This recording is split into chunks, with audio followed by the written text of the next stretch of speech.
The Fantasmagorium Show is proud to present Money, Murder, and Minnesota, a retrospective and review of all things Fargo. The slow turn to the dark side of two Obi-Wan Kenobis continues. Cy is slipping, and ladies are hitting the bricks. Some figuratively, some literally. And Gloria rules. The award-winning Coen brother executive produced and Noah Hawley run FX series of Fargo is what we are here for, so let's go. Kat is here. I'm Scotty R37, and Steve is a true story. How you doing, Kat? Yes, it is a true story that Steve is a real person. It's true. It is true. You know what? I feel like I saw the second episode before because the big reveal, spoilers by the way, when I feel like I've seen that before, but it hit a lot harder this time, like watching the full build up. I think I saw like a random episode and that happened and I was like, "Oh no." And How then would you, but what how would you have seen it? I think I caught a random episode on Netflix. I was like, I don't know how this is going to work. Apparently, it's an anthology show. I'm going to go to this episode. All right. Was the one with two Obi-Wan Kenobis because that's all I knew it as back then. Yeah. Like, I feel like I caught this spoiler, or maybe I was going through clips to see if it was a show that I wanted to watch. And it was a YouTube clip that I was just like, huh. And because I didn't know the context of the stamp or the frame or anything like that. Actually, the frame means nothing, but actually it does mean stuff. It's like it blew my mind this time, and I was very, very pleased with it. Now Yeah. you've mentioned before that you've seen this before. How long ago was it that you saw it? Like when was the first time? When it originally aired, from April through June of 2017. And that was on TV, or that was on TV. Okay, streaming. Okay, TV. Nice, sweet. Absolutely. I think that it is like the twists and turns. It feels like Fargo. It's good. I enjoy seeing Emmett being brought under the thrall of Varga. Just everything, the characters are jiving for me. There are a lot of characters though, and we've discussed that through season 4. Yeah. But it's much more compartmentalized in watching worlds collide. Yeah, it's a much more contained season. You're not having to split as much time between so many characters. It's 2 worlds colliding as opposed to 3. Or at least that's my perception of it. Yeah. I do want to get into the episode, but before we do that, I want to say hello to the Phantom Organist. Good to see you, Phantom. I'm here to see Kat and Scott. Steve, pour me a drink. It's been a long day. Well, sir, cheers. Yes. Cheers. And then also, hail to Edge of Time. Greetings from the Edge of Time. Thank you so much for being here and checking us out.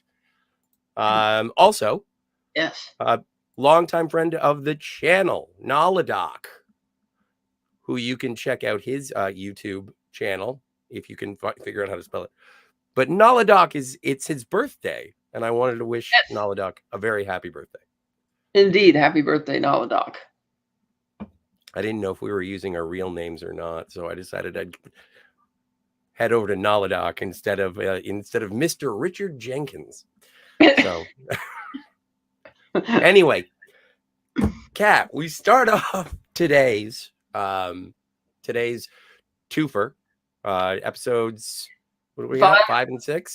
5, the House of Special Purpose and the Lord of No Mercy. The House of Special Purpose, of course, being reference to the Apatiev House, where the Tsar and his family were assassinated. Or massacred or whatever. Keeping the theme of this whole season having very Russian and Soviet undertones throughout. Yes. So it begins, I'm not sure which song it is. It starts with a country western song playing as we see Emmett's wife Stella driving home from the store. And I like, she gets there and there's this manila envelope just lying on the front porch that just says Emmett Stussy in parentheses for your eyes only. And I'm like, that reminds me of a joke at the end of an episode, Always Sunny in Philadelphia, where Charlie leaves a manila envelope on the steps of City Hall that says, for the mayor, except he writes the number 4 in M-A-R-E instead of M-A-Y-O-R. And of course, the janitor just picks it up. And much like whoever left this envelope on Emmett's doorstep, of course, the first person comes by, picks it up. She takes it inside and sets it on the counter. And she's putting things away and she's thinking about it. And as the country song is finishing playing, she opens the envelope and there's a disc. And strangely, there is a ransom note, a blackmail note, but it's pieced together with, cut out pieces from magazine and newsprint, which is odd considering it's quite obvious from if Emmett were to watch the tape who the blackmailers are. So why are you stitching together it's like, okay.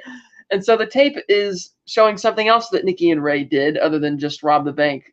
But Ray, while he was disguised as Emmett, filmed a sex tape with Nikki, with her wearing a red wig. And Stella's just horrified watching this and just storms out of the house, takes the kids, takes her mother, loading her up in the van. And Emmett gets the call from her while he's driving home, wondering what the hell's going on.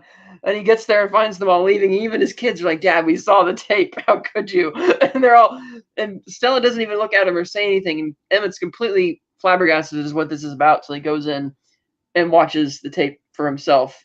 And it's like, oh God, this is just picking up steam. And then we segue into a flashback where we see Ray and Nikki preparing to film the sex tape. And Ray rather spontaneously gets on one knee and pulls out a ring and he's proposing to her. And she's like, wait, I can't do this right. I can't do it with the hooker wig on. So she runs in the back to take it off to look somewhat decent. And she accepts Ray's marriage proposal and they resolve to go, dress shopping or whatever after this. And we do find out that the high roller has kiboshed the situation based on Ray's stop off at a bar. So that's why they're doing this for $100,000. They're blackmailing so that they can continue their dreams of championship bridge. Yeah. And it's like, okay. I guess Ray is the one who talked him into only $100,000 because earlier when Nikki was like, doesn't he have like millions of dollars in there? And so he's just taking this or whatnot. Meanwhile, on the other side of town, Cy just shows up at his office and he's kind of indignant at the fact that Varga has set up shop in his office. And he steps inside, he's like, hey, what's going on? And then Yuri and Mimo just kind of flank him on either side. And Varga decides to tell a story. And he's talking about how fat women are inherently untrustworthy because they'll, suck somebody's dick is no different from eating a sandwich or a sausage. And your wife wouldn't be your wife if I showed up in the middle of the night with a platter of cold cuts. It's like, what the fuck is this? And Sai's like, wait just a minute. There's no need for that kind of language. And Varga won't really say what he's upset about, but we can guess what it is. And then he takes Sai's mug that says "World's Greatest Dad," and he sticks his dick in it and rubs it around on the inside and sits it back down. And I love that while he's doing this, even Yuri has this look on his face like, what the hell is this guy doing? Like, this is just too weird. And then while Varga is still talking about, the lack of trust and how, Sai's wife is fat and all that, we hear Yuri pouring like a glass of water or whatever into the cup, and then he hands it to Sai. And Sai's like, "What? You lost your mind? I'm not drinking that." And then Mimo just kind of casually pulls his jacket aside to show that he has a gun, and he's like, "What, are you kidding?" And then he cocks it, and I'm like, in the office, you can literally see the other employees and the secretary like right outside the glass door. And so Yuri forces Sai to drink the cup, and as the cup is getting closer to his mouth, you have these extreme close-ups in slow motion as the cup is getting closer. Oh, and it's very wet. Mustache is very wet. And it's like, oh God. I mean, it's disgusting, but gross. It's also hilarious. And it's like, it shouldn't be, but it is. And Yuri's like, no, man, the whole thing, you got to drink it. So he does. And then Varga spills the beans and says, there was a cop here. And he's like, well, that wasn't about anything. It was about a fender bender with a company car. It's not a big deal. And he's like, well, Yuri's going to show you to your new office. And don't forget your mug. And he takes it with him, completely stunned, as Yuri's putting his hands on Sai's shoulders, now almost kind of, consolatory as he's walking him down the aisle to wherever his new office is going to be. Yeah. Yeah. Did they ever show his new office? No, but what did you think of this whole that whole thing. I think, well, part of the reason why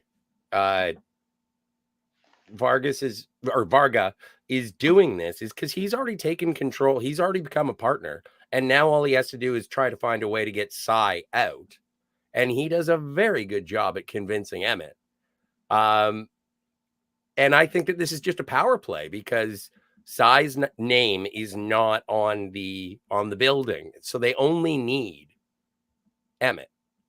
And this is all about manipulation. And this is the part that's going to be, I don't know, interesting to see the turn on, is that right now, by the end of these 2 episodes, and we'll get there, Emmett is under the impression that Varga is helping him instead of using him to their own end. I don't see these guys becoming partners. I think that this is just a way to eliminate Sai. Right, and that's the first thing Sai kind of does, and he gets a free moment and he runs into the stairwell and he's like, "What did they do to you to get you? Did you really sign the paperwork to be a partner? What did they blackmail? What did they?" And he's kind of hesitant to say too much on the phone, so he doesn't. And then he leaves because he realizes, oh, I got to go to the meeting with the widow Goldfarb because that's the person who they discussed last week, considering dumping the company off of to get out of this mess. So he goes to this Bear's Den restaurant, and it's a really fancy place. Steakhouse. On the inside. Yeah, the inside is. The outside is surprisingly kind of like, what? And so he hands his coat to the maitre d' and he sits down with the widow, and she has her own table to herself in like this elevated semicircle above the other tables. And I thought, okay, that's rather telling, especially when you see the mural behind her and then the elk head. And we're like, okay, we're seeing what's going on here. And she's talking about how she started her company, which she's apparently the storage queen of Minnesota, whereas Emmett is the parking lot king of Minnesota. She's like, isn't it such... The two go together, don't they? People need storage for things that they're never going to use again. And they also need places to store their cars. It's natural. It should be together. But she talks about how she doesn't want to buy independent lots because that would put them in competition. She's like, oh, you don't want a Goldfarb for an enemy. So she offers to buy them out. And she doesn't mention the number or the number that she would pay. But she's like, oh, I can leave the name as Stussy Lots if you like. And Sai kind of admits that he's a little off, and she's like, what's wrong? And he says, I had an unpleasant experience this morning, and he's doing his best to try and stick with it, but he gets a text all of a sudden from Emmett saying there's an emergency, I need you to come home, and he's gonna leave, and she's like, oh, you're playing hard to get, are you? And he's like, oh no, easy to get, very, very easy, and he just scurries at the right price. Yes, at the right price, and he scurries away. Call my private line. The office isn't safe. I mean, so it's like the widow Goldfarb. I remember seeing this for the first time, and I noticed the setting and the way she's sitting, and the mural on the back, and like, there's something going on here, and I didn't know what it is yet, but I thought, okay, and how she's not really interrogating Sai that much about what he's uneasy about. She's kind of just accepting. And this seems to be a formal meeting they've set up, but she's not even that upset that he's just leaving in a hurry. It's like, oh, okay. She doesn't strike me as somebody who you would appreciate her time being wasted, but she's like, okay. Well, yes. I found it to be somewhat like, if I were the widow Goldfarb, I would be like, all right, well, that's done. I'm never going to hear from these people again. But maybe it is an acquisition that she wants. She did start her empire in funeral homes. Was it funeral homes her husband had done? And but it was the same philosophy. People need to store their cars. People need to store the stuff that they don't want, and that's how you get funerals. And that was how the original. But yes, there is. It does seem sketchy. I don't know if she's coming back. We'll find out. But played by Mary McDonnell. Yes. Who I best know from Independence Day as Bill Pullman's first lady. But apparently she was in Dances with Wolves. And Sneakers with Robert Redford. So, but no, it's always pleasant to see Mary McDonnell, and I didn't know she was in here. So that was nice to see.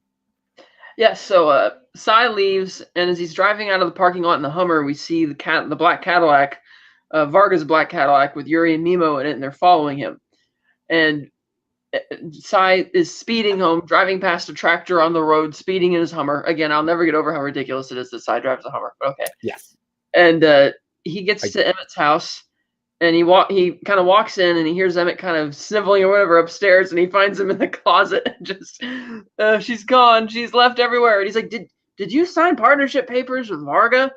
And meanwhile, Emmett's trying to talk about what Ray and Nikki did, and Cy isn't really interested in that. He's like, what are you talking about? The sniveling about your wife? Like, there's enemies at the gates, in the gates, fornicating with our cookware. It was pretty funny. And he's just going on about Emmett goes on about the sex tape, and then he starts blaming Cy. I love how the staging of this scene goes, you're the one let him in the gates. You're the one who put us in contact with Ermitrow. You're the one who didn't do any due diligence. He's like, hey, I wanted to. Remember, you're the one. And you could tell that Cy is probably telling the truth here. And Emmett is just sniveling and going back and forth between what Ray and Nikki did, and with his wife being gone, and Varga and all of this kind of stuff, and doesn't want to. This is such a great scene.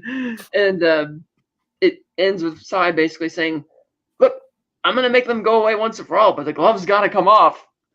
And he's like, yeah, the shackles can come off, and throw away the key. I'm like, this is not the way it works. It's like, what is Cy thinking off the shackles gonna be, and it's just, I love that it shows that Emmett is consciously aware of the fact that Varga's kind of bad news, because he's like, hey, you're the one who let him in, but he still doesn't really want to embrace it, and now he's all flustered because of his wife leaving him.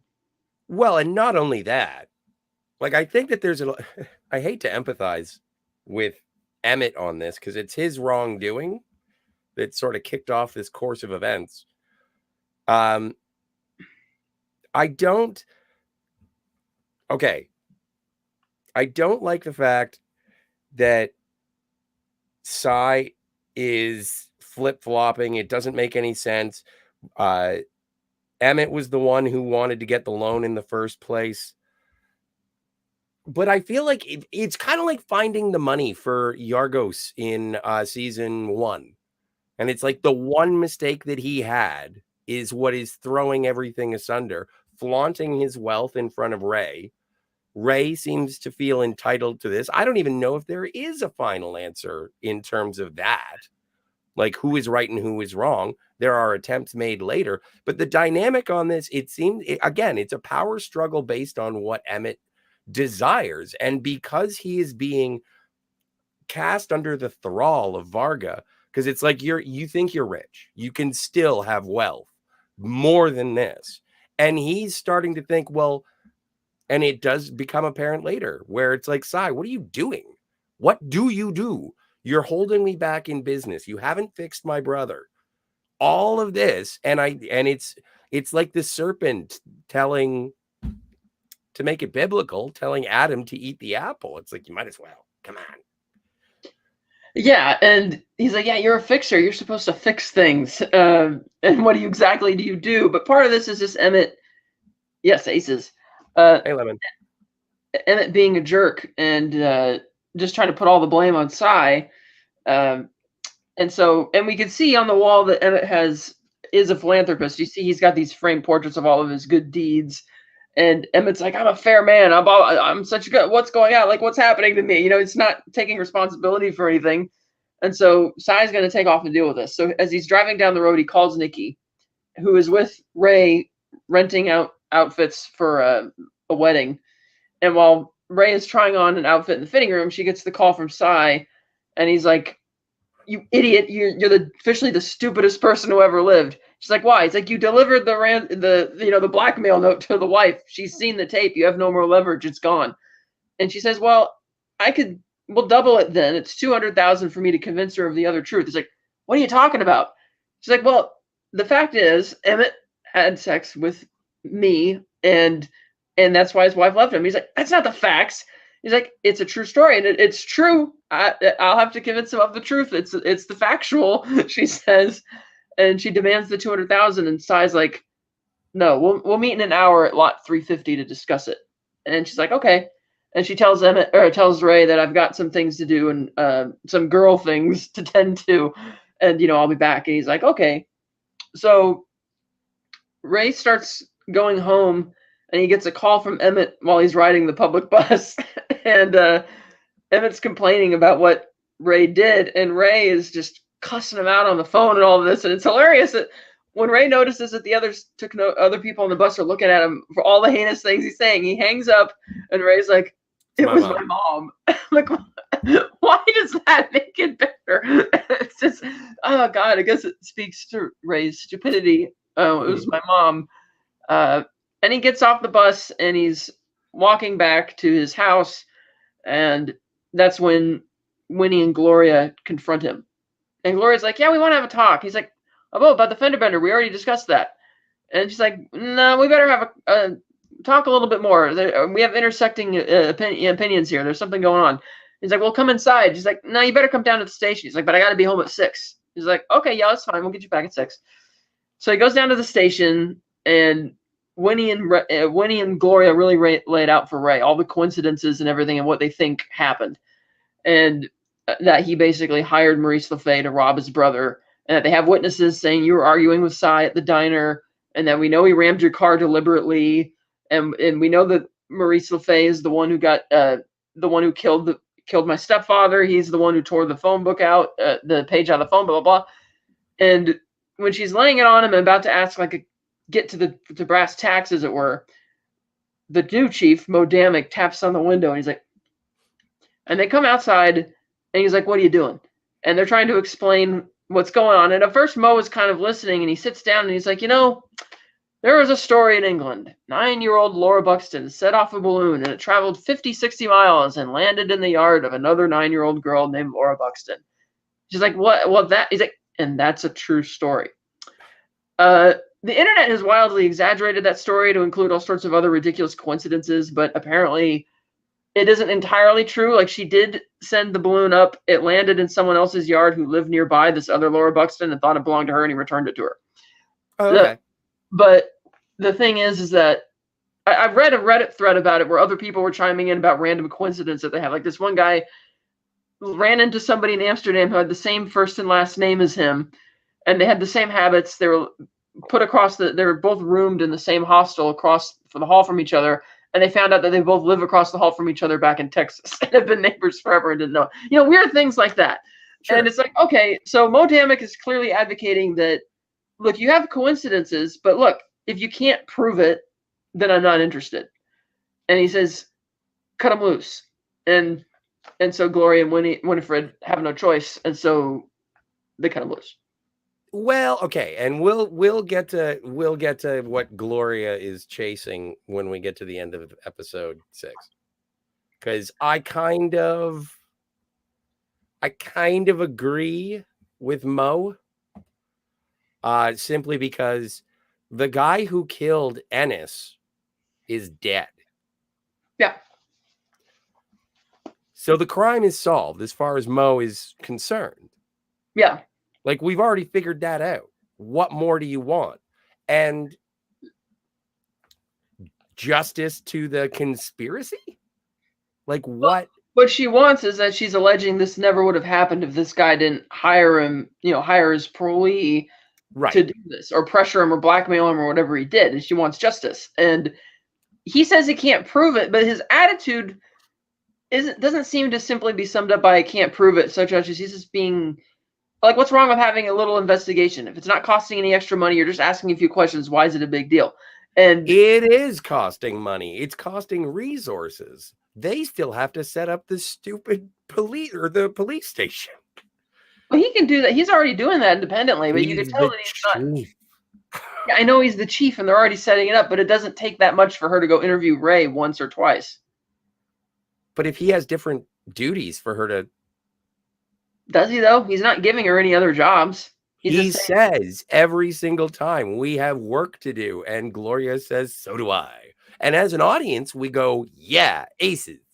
But, like, honestly, in terms of the administration of the police station in a fairly unviolent area, maybe just basic police work would be in order. And now you're taking the Metro division out from their duties, their regular duties, to go on some wild goose chase to find the who.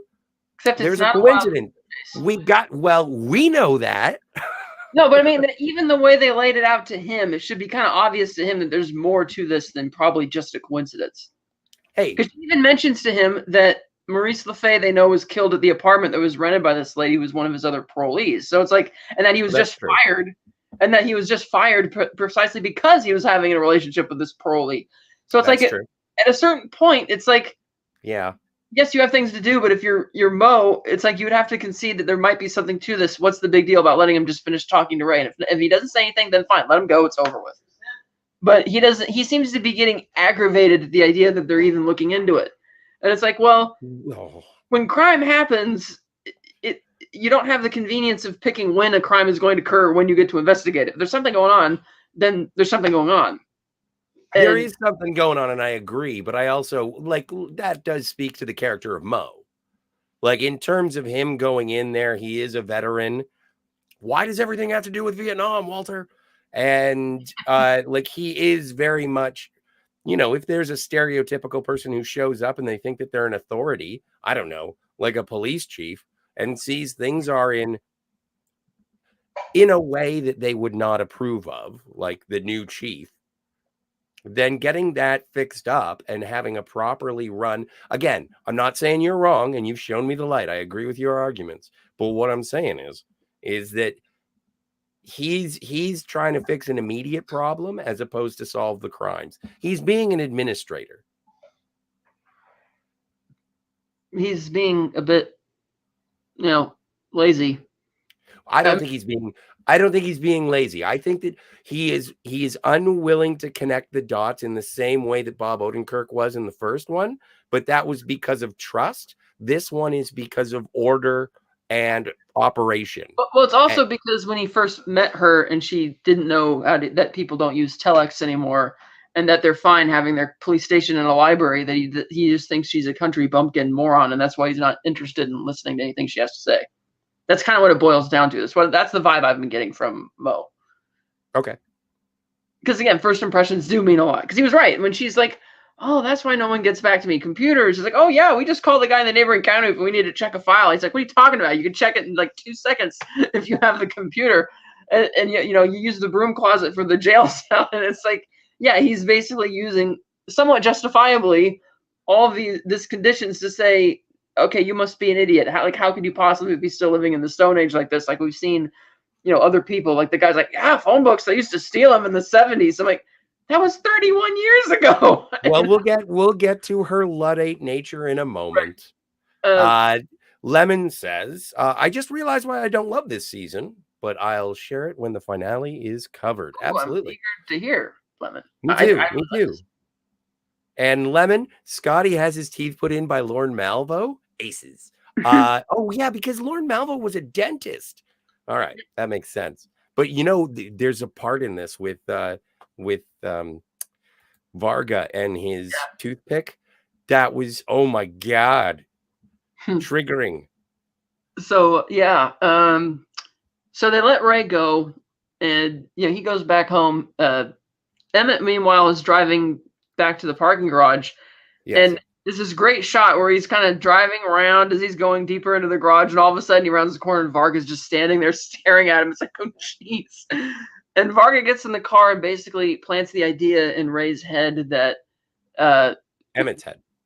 And Emmett's right, in Emmett's head, that because it's called Stussy Lots, not Emmett Stussy Lots, that Ray and Cy may be working together. And how do you know Cy isn't the one that's behind what's been going on with Ray and Nikki? Because he's smarter than Ray, and they could be trying to fool you. And of course, this is obviously Varga's attempt to try and drive a further wedge between Emmett and Cy and everybody else. So really, the sex tape being found out by the wife is helping Varga, because that caused Emmett to be even more isolated now. So it's like, great, Varga got an easy win there. And he's just planted that idea in his head. And, still speaking in weird metaphors, like when he told Cy that a chicken is an egg's way of making another egg. Just these weird Varga-isms, if you want to call them that. So now Emmett is starting to think that maybe he can't trust Cy or Ray. Because up until now, he was willing to put the Ray and Nikki thing behind, but now he really is, he can't really take it. So then we catch back up with Nikki, and she goes to lot 350. I don't even know how you look up where the lot number is. Maybe it's just, lot 350, parking lot, I guess, on the internet. I don't know. So she's there, and Cy rolls up in the Hummer, and he's like, no, farther in, away from the road. He's trying to be badass. It's awesome. Yeah, it's like the classic line in a noir where you say, "Oh, meet me at blah blah blah to discuss." Like, what usually that means the meeting's not going to happen or something's going to go wrong. Hello, 1:30. So they pull over deeper into the parking lot and they get out, and he's like, $40,000. With the 10 you already sold, that's 50, and then you better leave the state. And she's like, 200,000 to convince his wife of the other truth, and we're not budging on this. And the stamp. Yeah, and the stamp. And he's like, why? He's like, it's the principle of the matter. It was stolen from him. It's his birthright, blah, blah. And before they can haggle any further, the Cadillac drives up. Mimo and Yuri get out. And Yuri's like, Sigh. What are you doing? What we told you come to us with your problems. What are you doing here? And Sai's like, no, I got this handled. And she's like, who are they? And she's like, I'm sorry, who are you? Talking to Yuri. And he says something in Russian. And she's like, what was that? And Mimo says, pretty girls should only open their mouths for a dick. And she's like, okay, and between the two of you, which one is the dick? And Sai's like, oh, jizz, you better stop. And Yuri kind of laughs a bit. And he asks her, have you been to Siberia? She's like, no. And he gestures out with because he's got that whip thing. Yeah. And he's like, it's kind of like this place. And the camera kind of leers around and the music starts tuning in. And he's like, except there's less dirt, so there's not as much of the blood. He's like, and he turns to her, he's like, 20 to 30 million Russians died fighting Hitler. I can see that you can't, another 20 million on top of that from the pogroms. He's like, I can tell you can't even fathom that. Women having to cook and eat their babies in these starvation. And he says, that's why the snow falls white, to hide the blood. And it's like, and Nikki like has no idea what to make of this. And again, it keeps speaking to Yuri's bizarre backstory, or what, the things he's been alluding to all season, like what the heck's going on. And she's like, I'm leaving. And she turns to walk away. Mimo seizes her and Sai's like, you don't have to. And he's like, this is what comes after the cup, the holy cup as he referred to it. And the camera shifts so that Mimo's dragging Nikki behind her car, and Yuri walks over to her and finally undoes the belt on that's the clip that's holding the whip. So it kind of, whatever it is. So it's like a shorter, not really a whip, it's like a knotted rope, except made of leather. Yeah. And he walks around, and we just hear this savage beating as the camera slowly tracks in on Sai, or zooms in on Sai, who's just completely like shocked, completely beside himself with what's happened. And then the camera eventually pulls back around, and we see Yuri and Mimo just getting back in the car and driving away. And Sai is too mortified or cowardly, maybe both, to look to see. And he just gets into the Hummer and drives off. And I thought he was dead. I thought so too. And sometime later, undetermined amount of time, Nikki gets up, crawls to the car, opens the car door, pulls herself in, and you can see that they clearly, they didn't beat her where it would show, which is a plot point that comes in later. That was very deliberate. And she gets in the car, drives back to Ray's. Ray gets back from the station. He's happy because the police let him go. And he sees that Nikki's coat is on the bathroom floor, and he goes in and he finds her just completely severely beaten in the bathtub. And he asks, what happened? And that's where the 5th episode ends. But I was like, I wonder if there was like a betting pool going in the first half of the season. Like, okay, Yuri is holding this thing throughout everywhere he goes, like it's a, Chekhov's gun. You're going to use it sometime. Who's the one who's going to get it? I didn't think it was going to be Nikki. And geez, that was a very dramatic way to depict that scene, because it's just the sound and size reaction. Pretty shocking. Yes. Well, I would say it's probably the equivalent of the Malvo. The Malvo outside of the where he does the massacre. Yeah. And it is the implied violence of the situation that made it even worse, because all you do is hear Nikki's screams, protests, until it's just the sound of a person being violently beaten with no recourse but to take it. It is chilling. And then when she stopped making noise, I was like, she dead. And then when she got back up, I was like, there's nothing wrong with her face. Mhm. Which I found, I was just like, I don't know what I'm through. And when she's dragging herself, I was like, did they break her legs? But then how's she going to drive the car? But then when you do get to see her sort of crumple, when you do discover her in the bathtub along with Ray, it is a situation where, wow, like it's not gratuitous, but you can tell it was savage. Yeah, and like her ribs are broken, or at least severely cracked. Yeah, that's what Ray begins the next episode with, asking her, you really, he's concerned that she should go to the hospital because she's probably got internal injuries, and she insists no.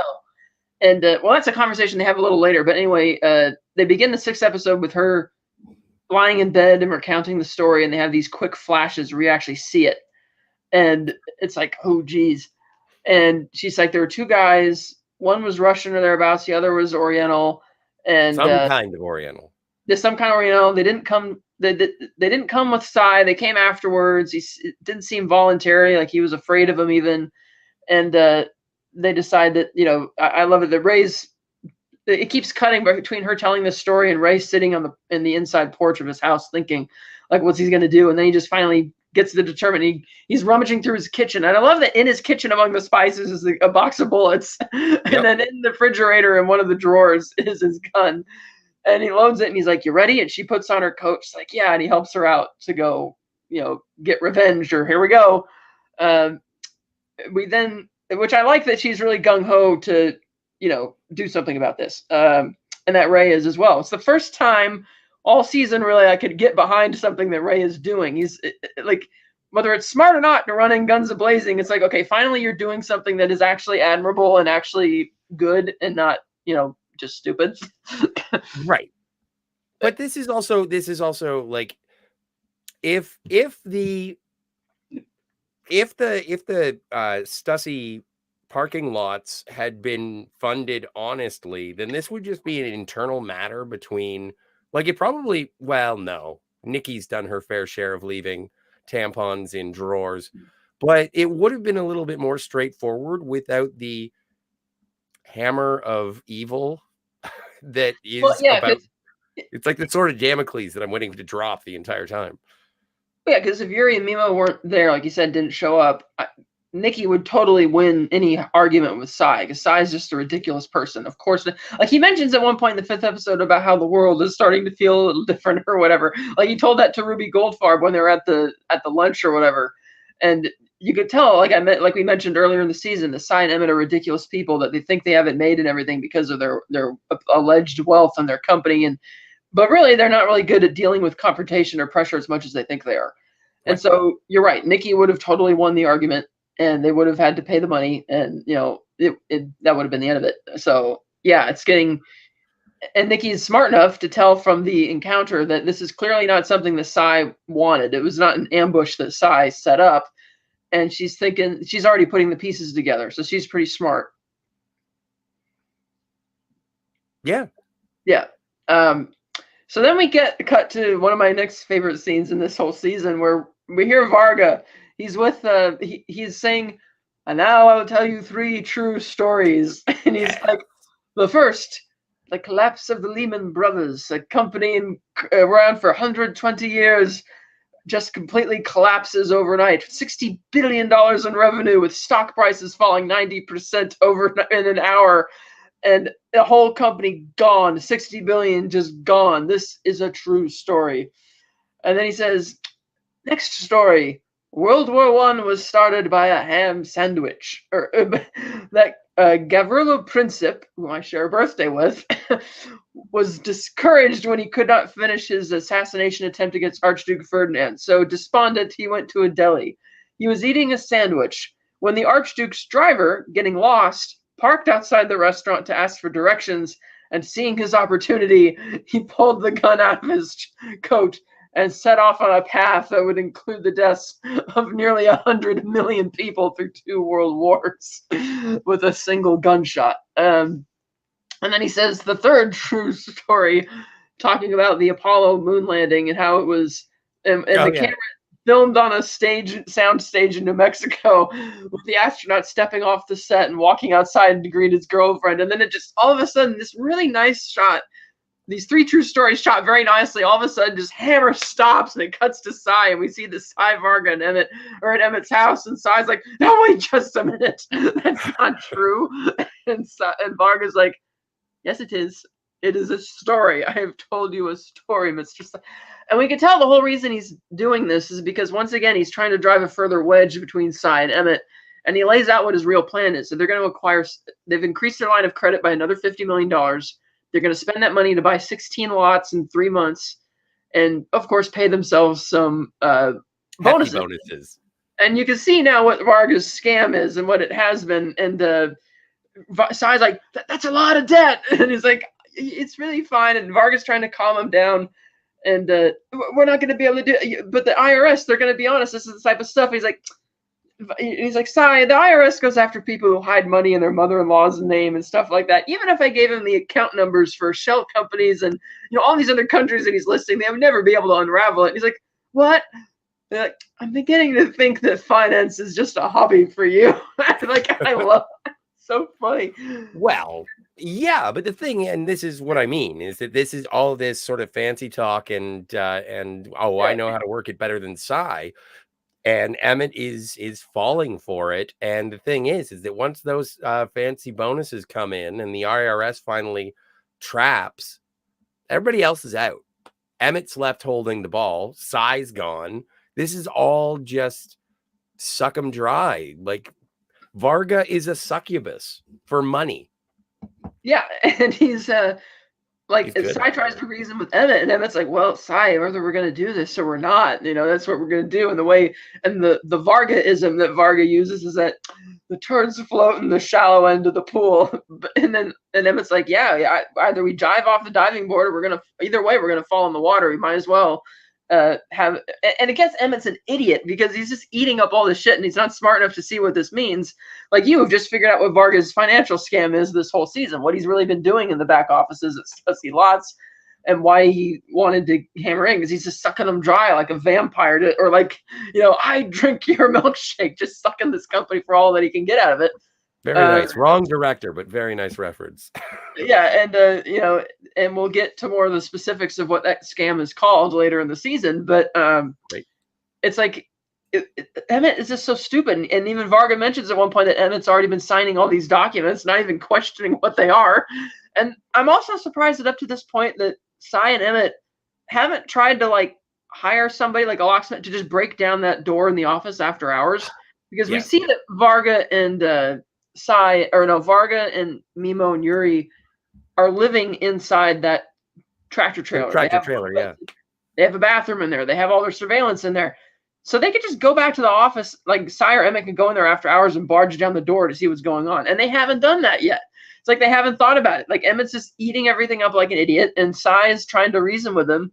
And now Varga is planting all these seeds of doubt in Emmett's mind about Cy and whatnot. And it's like, again, the idiocy is continuing. Let's not forget, Emmett is under a lot of stress. He is, and he also believes that, karma in some ways. He's such a good person with all his philanthropy, helping children, and all the schools in Mumbai, and the medical centers in Mongolia, and all this kind of stuff.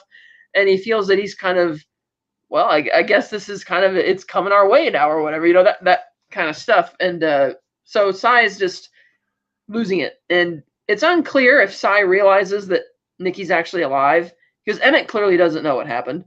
Ray has not called them about it, because Ray and they're not really telling anybody what's going on yet. So I guess Cy just assumes that she's dead, maybe. Like, it's not really clear yet. The order of events seems very truncated as to what's going on. Like, even when Emmett picks up Varga in the garage, Emmett's on his way upstairs. That's where they sort of get the thing going on with the plan.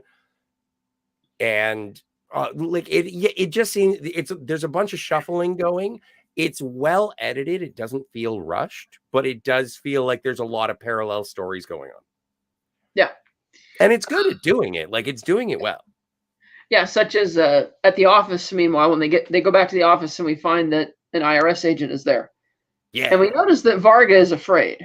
He's starting. Hamish. He's picking at his teeth with a toothpick, and he's With a nervous. screwdriver, like a little Yeah, like a screwdriver. little screwdriver, and he bleeding the gums and everything, and he's really nervous as he's watching this IRS agent once because he introduces himself to Emmett immediately, and Emmett ushers him into his office, and they're talking, and Varga carefully sits down in one of the chairs in the lobby, and we can see him over Hamish Linklater, the actor, over his shoulder as he's Varga's sitting there nervously watching, kind of scared, wondering what's going on, and the IRS agent reveals that he wants to kind of do an audit. And Emmett's like, what are you talking about? Oh, don't you need a warrant for that? No, that's the FBI. Well, why are you doing this? He's like, well, sometimes it's like when you go into TSA. Sometimes you get subjected to an extra screening. He's like, well, I don't follow. Why are you doing this? He's like, well, somebody withdrew $10,000 from your account, or you withdrew $10,000 from your account, which of course was actually Ray. And that anytime somebody has any financial transaction that's greater than $9,999.99, it will trigger an automatic audit. And so Emmett feels at a loss. And he's like, LaRue Dollard says, well, I'll come back at 8 a.m. tomorrow. He's like, make it 7:30. He's like, sure, I'll be there. So he leaves. And then Varga just kind of shuffles over to Emmett. He's like, what did he want? He's like, he wants to look at our books. He's like, okay, we'll just show him the fake ones then. Like, what? We have fake books. We have, again, the idiocy that Emmett has still not thought about what the hell is going on at all in the back office. Just because he's that stupid. Like, he still hasn't wondered now in the however long it's been that Varga increased his line of credit by $25 million, and now he's got it increased by an additional $50 million. He's got $75 million increase on his line of credit, and he's not even remotely. We have fake books. What's going on? It's just the stupidity. It is rather funny, and that's why I love Varga as a character. You're just watching him manipulate people who are this stupid. It's just, and the manner of which he does it is really funny. But I feel this is the first time all season that we've seen him a bit scared, dare I say, because the IRS was there. Yeah. Yeah, no, I absolutely agree that he is nervous about the situation because once law enforcement shows up, look, last time a traffic cop showed up and he's sticking his dick into some fucking cup to try and prove a point on what happens if you involve the police. This, again, we'll see how much of it connects back between Varga dealing with the situation of Ray, because there's no reason for Varga to know that Ray took out $10,000. Right.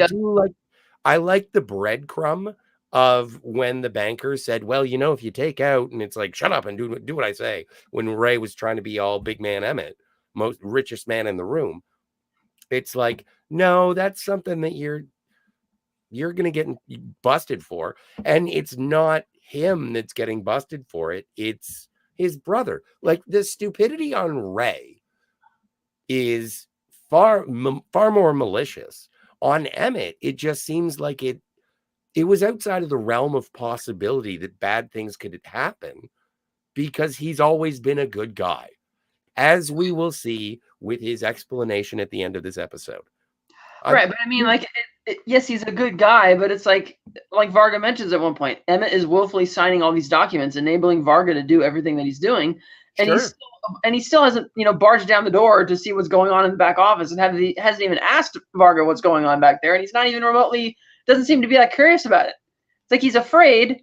He and Cy seem to think the guy may have killed their lawyer, but no, let's just go along with it anyway, and not seek outside help. It's like possibly, allegedly. Well, he pretty much said it to his face. He did. But everything he says is creepy and cryptic. That's true. So now, I think you're giving a lot more credit to, or you're taking away a lot of credit to the characters because the audience knows exactly what's going on. And I think that the machinations and manipulations of the sitch are making it so I can see how this is knotting itself up, and I'm not necessarily faulting Ray for Ray and Varga never met. Yeah. Ever. And it's like, so Ray doesn't know what's going on between Emmett and Varga. Yeah, he doesn't. So like there's a lot of stuff that is like, yeah, it's really stupid if you're us. But if you're those characters, oh my God, Nikki is the hero of her own, like Bonnie and Clyde, as far as she's concerned. Yeah. And she's Clyde. Yeah. Well, in Ray's case, I don't think he would have cared if somebody told him that if you take 10,000 off, your brother's going to get audited. He wouldn't have cared. He would have been just like, okay. Like, he has no reason to worry about that. Yeah, that's true. That is true. There's no reason for him to care because, like you said, he doesn't know about Varga. Right. Whereas Nikki very much, yes, she's the Clyde and the Bonnie and Clyde relationship who, is just trying to do what she wants. Like Varga refers to her at one point as like, oh, she's the scheming wolf. She's the one who's doing all this. And even Emmett said that when he was having his meltdown at his house when he's talking to Cy, that, oh, she's that fixing that little whore. She's the one who got into Ray's head and is convincing him to do all this stuff, which isn't untrue. Yeah, it's for the most part, it's true because she's the one who put the idea in Ray's head that you need to fix your chi. Of course, she didn't mean for him to hire somebody to steal from the brother, but she inadvertently started that line of that storyline by doing that. And so they're all kind of trapped in these ridiculous machinations. So meanwhile, Gloria and Winnie come to visit Stussy Lots, figuring that they're going to keep this investigation going by talking to Emmett. And Varga sees them in there talking, and now it's getting more serious. It's like, okay, so we had a minor fender bender where the cop came in. Now we've had an IRS agent. And now we got two cops coming. And so Varga walks in there and he doesn't really introduce himself by name. He just says, oh, I'm an associate. And Gloria's like, well, what do you do? Associate in what way? Oh, I sell women's shoes. And she makes note of the fact that you won't give his name. She's like, we'll come back to that. Like, you sell ladies' shoes. And when she mentions that this traffic accident is related to the homicide of Ennis Stussy, which Emmett says, oh, yeah, I read about that, Varga perks up. And he gets and now he's actually listening to what she's saying. And as Winnie and Gloria, in so many words, lay out the scheme, being careful not to reveal too much. No, Gloria's making sure not to reveal too much. Winnie's ready to say, oh, and the reason we ask. Yeah, and she stops her from asking. And Emmett, meanwhile, is prevented from getting too specific because Varga won't let him answer. And Varga's doing everything he can to get Gloria and Winnie to leave. And he realizes that this is serious. And he's like, that's fine what you've told, detective. She's like, actually, I'm a chief. And he's like, okay. And he's like, well, that's just a story. And she's like, well, they're all named Stussy. He's like, well, there are 24 Hitlers in Germany in 1932. Are they all responsible for the final solution? And she's like, 24, is that a fact? And he doesn't answer her. But he's just like, what, are we leaving now? And he's like, yes, you are. Even though Emmett's the boss, he's not going to say anything. And as they're leaving, Gloria tries to give her card to Emmett, and Varga snatches it from her to look at it. And I was thinking immediately in my first viewing, oh shit, he's going to dig up everything he can about her now. And as Winnie and Gloria leave, Varga's like, Emmett, it seems like your brother's got a bit of a backbone after all, because Emmett has since put together what Gloria was accusing. And the reason Gloria didn't want Winnie to reveal it, she wanted Emmett to potentially reveal that there was a feud going on, which would be the instigator of all of these machinations. And so Varga realizes that we're going to have to deal with this somehow.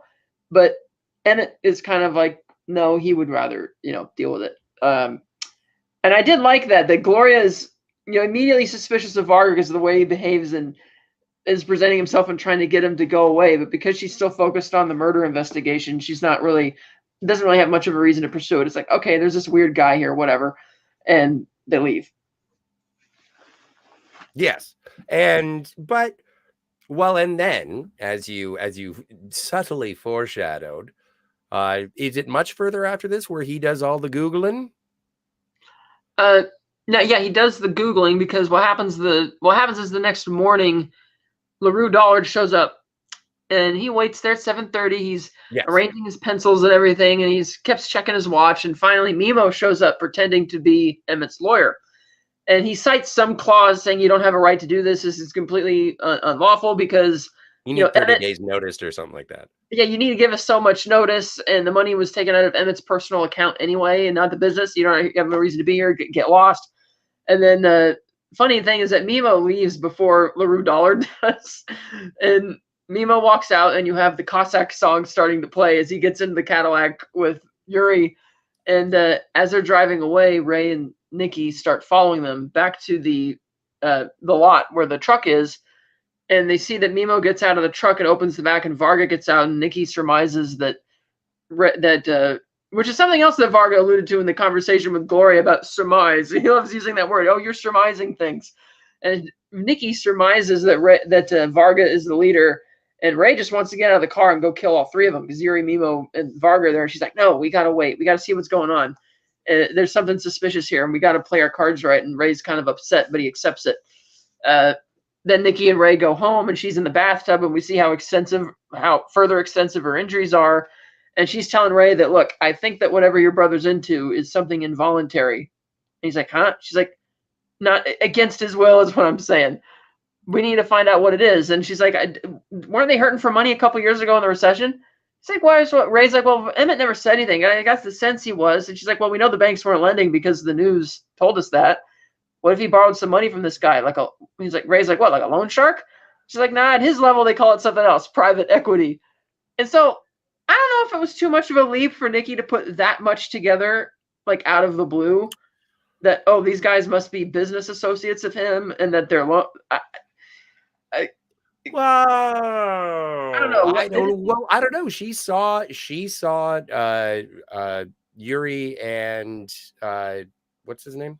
Mimo with Sai, and so and he was like, I'll handle it, and he obviously wasn't in control of the situation, so it goes to reason that they're not employees of Emmett or Sai.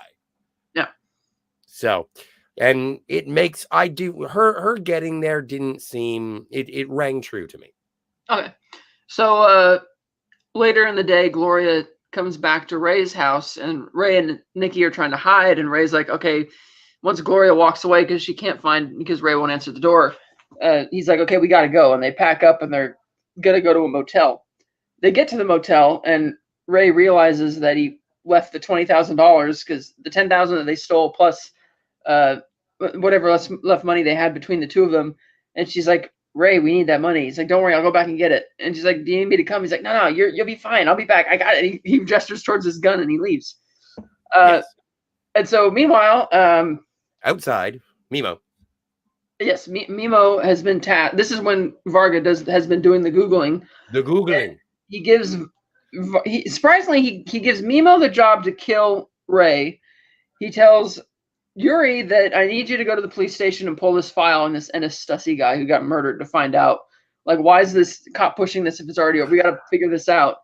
And Yuri's like, do you want it to be loud or quiet? And he says, quiet. And so Yuri leaves, and then Mimo inquires about Nikki. What are we going to do about Nikki? You want me to kill Ray? Great, but what about Nikki? You want to execute? And Varga thinks about it, and he's like, yes. And then Mimo takes off. Well, and also, it just popped into my head that the gas station guy thought that Maurice LaFay was Russian, and now we have a Russian going directly to Gloria. Mm-hmm. I'm looking forward to that. But yeah, that's true. They go, so they separate. And I noticed that was another thing I forgot, is that when Gloria was telling Donnie how they were going to do these interviews with, keep pursuing Ray and Emmett, he's like, oh, the chief isn't going to like that. She's like, well, so what? It's true. He's like, what if you can't prove it? And he's like, well, just because we don't like it, that it may be true, doesn't mean it isn't true. And he's like, doesn't it? And it's like, Donnie, if he doesn't like it, it must not be true, according to Donnie, which I thought was kind of funny. Big ups to Taylor Swift, greater than Disney, Star Wars, and MCU. Hey, Matt G. And also, I don't think I said your name out loud, DVB. It's nice to see you, Trip. So, meanwhile, Ray gets back to this house and finds Emmett there. Yes. And he's surprised that how'd you get in? He's like, I co-signed the lease. What? Of course I have a key. Think I have a key? Yeah. And Emmett gives a very impassioned speech, wanting bygones to be bygones and for them to be brothers again, and offers to just give him the stamp. And Ray is just being indignant and stubborn and rejects the apology and stubbornly says, well, you can't give back something that you stole from me, or you can't be giving back what's rightly mine. And Emmett just basically rolls his eyes because this is getting ridiculous. And he's like, Ray, when have I ever been mean to you? I've been thinking about it, and nobody else in this world dislikes me except you. And after everything I've done for you, I paid for all the repairs on your car. I co-signed the lease on the house. I keep giving you money. And Ray's like, well, you're not better than me. I'm not lesser than you. And Emmett kind of is surprised that, he kind of, that Ray seems to feel this way. And he keeps insisting that he take the stamp. And Ray don't want it.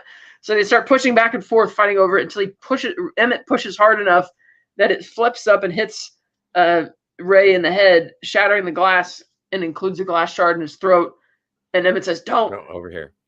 And Ray pulls it out and bleeds to death, collapsing dead. And it's like, oh, wow, that's abrupt. And that blew my mind. That absolutely blew my mind that was going to happen. I thought it was a brilliantly crafted scene in terms of being lulled into a sense of, okay, these brothers are going to talk. And then when he pulls out the stamp, and it's like, now's your time to be gracious, Ray. Now's the time to say thank you. And it escalates through childish bickering between two brothers with that rivalry, and it turns into an accident. And oh shit, there's a shard of glass in your jugular or carotid, whichever one, I don't care. And it's just like, I can't believe that this escalated to this point. And I didn't think that Ray was going to die at Emmett's hand. Accident or no?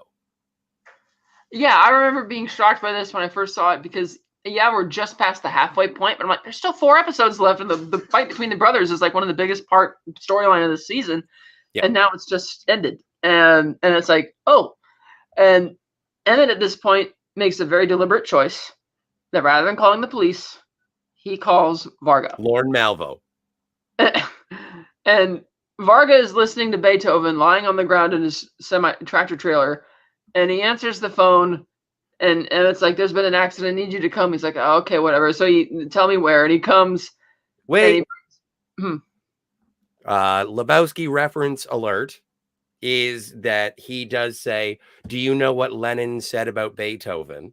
And then he references Lenin's real name, which is Vladimir Lenin.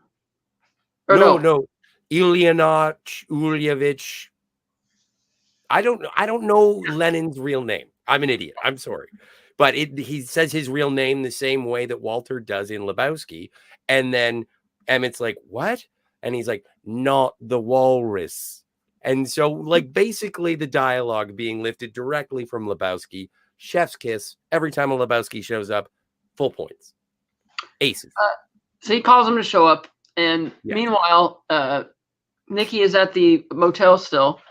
And she goes down to the ice machine, gets some ice. She walks back. We see that Mimo is in the bathroom waiting with a cord. Yeah. And Nikki's kind of nervous about whether she should go in or not. And this is, of course, No Country for Old Men reference. As, when the sheriff is standing outside the door debating whether he's going to win. And we see Sugar on the other side with the shotgun. And we see Mimo in there with the cord. And she's wondering if she should go in, looking at the door. And she decides to go in. And she gets nervous and grabs like a wire coat hanger, and then kicks open the bathroom door, and there's nobody there because Mimo has gotten the call that he needs to go to Ray's, and the window door is shut, but the latch is turned. And so she just gets back into bed, and Mimo shows up at Ray's, and Emmett's like, well, what's this? And Varga's like, you asked for help. This is what help looks like. And he tells him what happened, and and Varga comes up with a plan, and he says, okay, we're going to take the stamp in the frame and leave the glass. Now tell me everything you touched. And he tells him, he's like, okay, we'll clean that up. And he's like, this is the deal. Your brother was dating one of his parolees, but he was very abusive, beat her up really bad. And one night she had enough and she attacked and killed him. And that's what happened. And that is the truth of the matter. And you haven't had contact with him for a while, right? And he's like, well, I called him yesterday. He's like, well, there'll be a record of that. Just tell him it was a simple catching up chit chat type thing. And he's like, Mimo, we'll show you out. Is there anything else you touched? And he tells him, and he's like, okay, we'll take care of it. And he leaves. And this is where I feel that Emmett has crossed over pretty much almost to the point of no return to this point, because even though this was like, he tells Varga, "Oh, it was an accident. I didn't mean it," and Ray's like, "No," or Varga says, "Nobody ever does. Yeah. Nobody ever means it."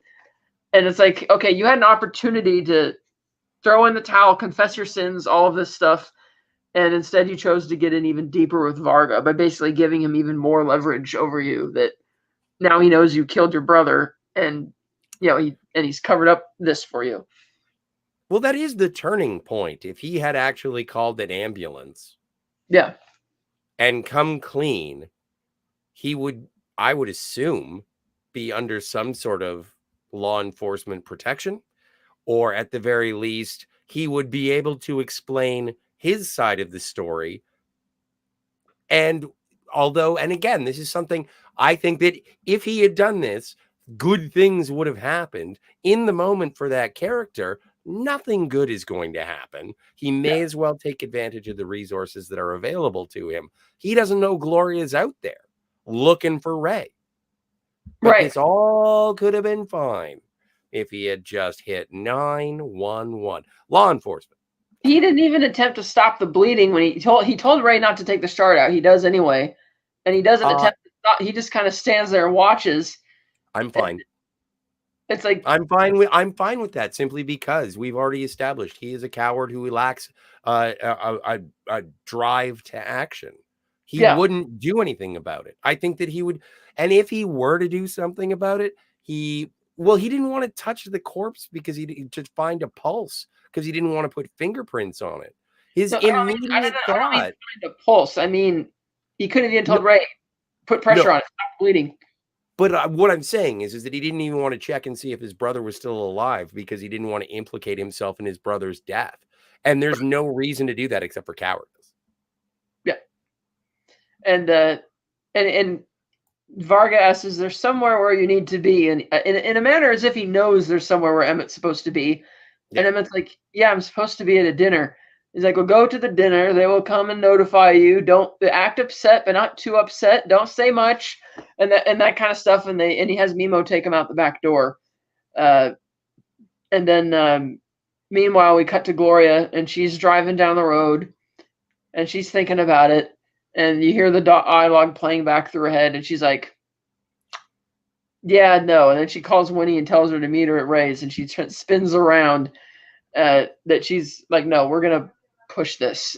She feels she's close, and that's where we end the episode. So Nikki has dodged death for the time. Dodged it very closely. I'm surprised that Mimo didn't just finish it, unless this was cross editing. Like maybe she was outside the door at that time. I don't know. But this is the thing: is that you need. When Nikki thought that if you have the murderer dead, then there is no reason to worry about the murder. But with Varga, it's even more insidious, is that if there is evidence and proof of the lie, like, and I mean, she was abused. We have proof of that. He was banging his there was broken glass, stabbed in the neck. We have proof of that. They were living together, got fired for it the other day. He knows how to construct the crime properly. I'm curious to see if Gloria unwinds that, or if it's all just going to be happenstance. Yeah, it's interesting because now we have Emmett having to go to whatever this mysterious dinner is, and we have it's probably with Sai. Yuri going to the police station, and Varga is now covering up the crime, and we're seeing that they're just getting deeper and deeper. Sorry. And it is curious to see what Nikki's role will be from here on out, now that Ray is dead. Yeah. And yeah, it's going to be difficult for her to run for her life in this particular condition. Yeah. But I do like that. Like, it's nice to get. I enjoy the pacing of the episodes. I enjoy the performances. I like how all the pieces are getting into place. Mm-hmm. And if this is just 4 episodes of intrigue going on where these worlds collide and crescendo, I'm in. I'm looking forward to it. I'm happy, Kat. This has been a good decision on all parts. Yes, and these 2 episodes didn't have too much of Gloria. This was more of a brothers-centric and adjacent fighting type episodes. And they did another departure that this 6th episode didn't have a ton of action in it per se, but it did have the bombshell, which usually the 6th episode has the bombshell being, oh wow, Emmett's raised dead. It's like, and I remember reading reviews of this because again I was watching it on TV for the first time, and all the critics were really surprised because they were so like married to that was the big story of the season. That was the big thing. Because that's what they started with. That was literally the second scene after the cold open, and now it's like, where are we going to go from here? But we also saw in these 2 episodes a lot more emphasis on the notion of truth versus fact versus, oh, you're just telling a story or whatnot. Which is an interesting way to go, especially in the 3rd season, to start to play with the trope. Maybe it was later on that they finally sort of reveal, oh yeah, no, Fargo's, it's all made up. Well, but like, I know they filmed it in winter 2017. Yeah, and Fargo's from, well, fucking 20 years earlier, 21 years earlier. But it's just interesting that now they're playing with that, or maybe it's the perfect time to be playing with that. It's also my perception of this show is kind of askew simply because of how I've watched it. Like I've done 1, 5, 4, 3, and so it's all anthology, but it could be a build that I'm missing. Well, I think like I mentioned, season 5 is being much less subtle with its political overtones. Sure. This is them being subtle because of all the, the era of fake news and alternative facts that certain American presidents were pushing at that time and on their campaigns. Current American presidents. Previous American presidents. Yeah, this whole season was filmed in like January, February, March of 2017. Oh, so you're saying the social commentary on this is balls deep in Trump? I think it is, but that it's very... Again, there's a lot of all the Russian stuff they're trying to tie in, but they're doing it in a much more subtle, not in your face type of way. And given what season 5 did and how blatant it was, I think it's kind of, because that was why I got my feeling when I was watching this the first time. And a lot of critics were picking up on that when they were reviewing this back when it first aired, that, oh, this seems to be kind of what they're commenting on. Whereas season 5 is much more absurdist in your face about it. Well, yeah, nipple rings does it in a more accessible, less, a more digestible way per se. Well, yeah, and it also has an alternative truths and alternative facts, and that's how, like the emphasis on a story and how it's not really who's to say what's true or what isn't anymore, and questioning reality and all that kind of stuff. Yeah, the manipulation, but that doesn't. I think that has. Maybe when I said balls deep in Trump, I misspoke, but just like it's of its time in terms of talking about what if you look at 2010 through the prism of 2017, if you do think about like the financial crash and right, because it is set again in 2010, but the fact that they're, and they tie it specifically to the financial crash, but then and given Varga and the type of stuff, whatever shady shit that he's into, and it's like okay, and then their obsession with Russia is a strong theme in the season versus truth and false truths and what the hell and whatever the hell's going on with Yuri. I'm not exactly, or how the very first scene in the whole season was the Stasi, I'm waiting for that to come back. Yeah, the Stasi agent saying, are you questioning the state and saying the state is wrong? Even though it's completely absurd that what the state's position is. And in a way, it has been coming back throughout the season. And that is the entire theme of the season, the absurdity of insisting upon bullshit facts, and alternative truths and fake truths, and how characters just accept it blindly. And we're going to get a little bit of a revisit to the cold open at one point. We'll get there. Okay, no more. I don't want to hear any more blah blah blah. But I'm glad that we do get back to that. I'm just saying, thematically, the whole season is related to that opening scene. Okay, good. And how the emphasis on how every episode begins by saying, "This is a true story," and then the true fades away. This is a story. Well, yeah, and absolutely, and but that's the thing, and maybe that's just the way that, and how we've been watching it, and how I've been digesting the series and the movie is I would like when it said it was based on a true story. I was, and then it was like, no, it's not. It's all made up, and I was like, you can't do that. I was in the same sort of position as the people who made the movie. You can't do that, and it's like, oh yeah, they can, and they do it all the time and they've been doing it since Well, the 90s. And well, Hollywood that's does it what all I'm the time. seeing. Hollywood does it all the time with movies that say based on a true story. They end up changing For all sorts of things. sure. Here. Did you see Bohemian Rhapsody? What a Yeah. pile of lies. Well, yeah. Same with the House of Gucci was another one. Huge, Sure. massive. Like the movies do this stuff all the time. And that's what, maybe because I'm not looking at it through the prism of the time in which it is being released. It is just something that I see in uh the nature of storytelling. And now that you put it on it through the prism of, as Edge of Time would say, let's go Brandon, like that is also something that we are living through. And it has really started, like, trust in media, and Fargo the television show is a media, Yeah. is at an all-time low. No Exactly. one believes anything, even if it says this is a true story. I heard some politician today say that RICO wasn't a crime. And it's like, you shouldn't have been elected to the PTA if you had children.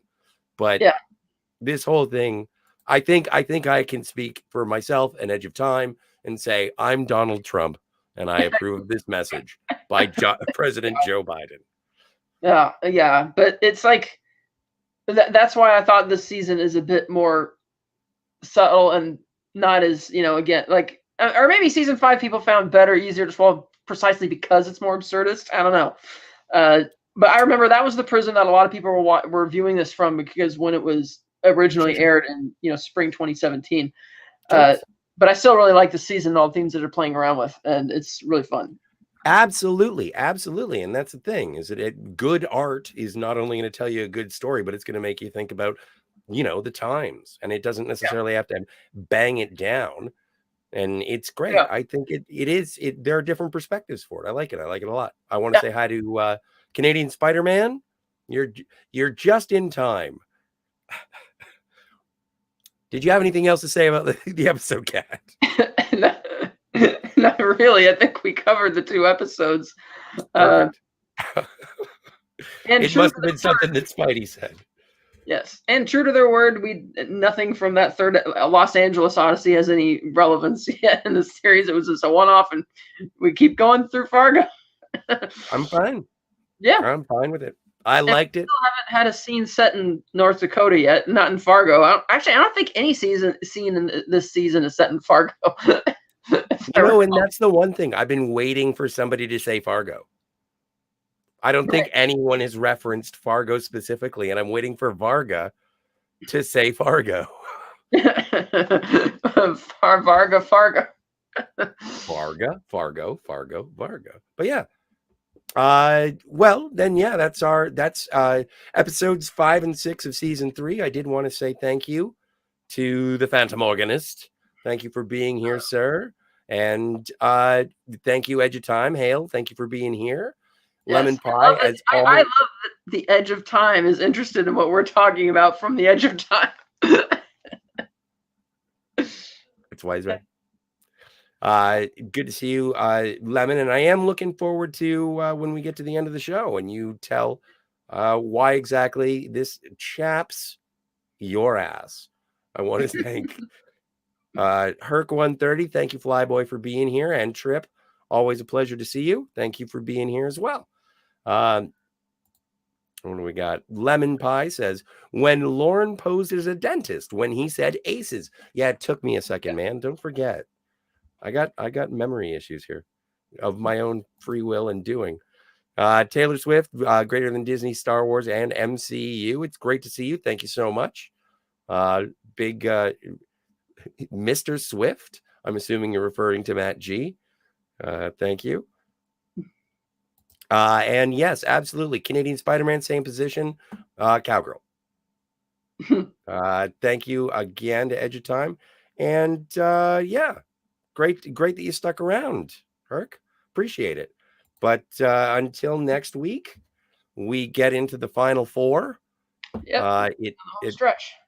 the home stretch, and then we yeah, I'm looking forward to that, and then we can start making announcements as to what's going on with what's happening after season 3. And just finally, don't forget to like and subscribe. You should also check out Cinema Gulp.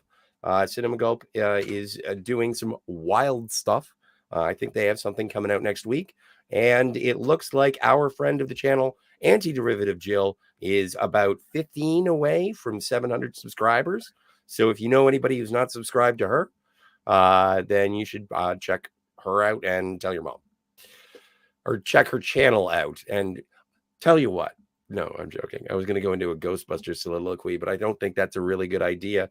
What do you think, Kat? Do you think we should just go and be back next week? Oh, you betcha, yeah.